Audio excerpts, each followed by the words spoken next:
Hello नमस्कार दोस्तों, कैसे हैं आप लोग। आशा है कि आप लोग अच्छे और स्वस्थ भी होंगे। दोस्तों आज हम बात करेंगे अक्षरा सिंह जी के एक नए गाने के विषय में। तो क्या है पूरी सच्चाई जानने के लिए हमारे वीडियो को अंत तक बने रहे और हमारे चैनल को सब्सक्राइब करके लाइक कर लीजिए। तो चलिए दोस्तों दोस्तों देखिए, अक्षरा सिंह जी का एक नया सॉन्ग आया है जिसका नाम है राम सबके हैं।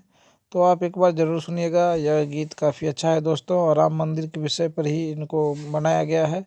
और जैसा कि आप जानते हैं कि आने वाले अगले 10 दिन में राम मंदिर का उद्घाटन भी होने वाला है दोस्तों। तो यह गाना अभी काफ़ी चर्चित में है और आप एक बार ज़रूर सुनिएगा दोस्तों। अगर आपको अच्छा लगे तो लाइक करिएगा। तो दोस्तों देखिए, इसमें गाए हैं अक्षरा सिंह जी और अविनाश झा जी इसको गाए हुए हैं दोस्तों। म्यूजिक डायरेक्टर भी हैं अविनाश झा जी ही हैं।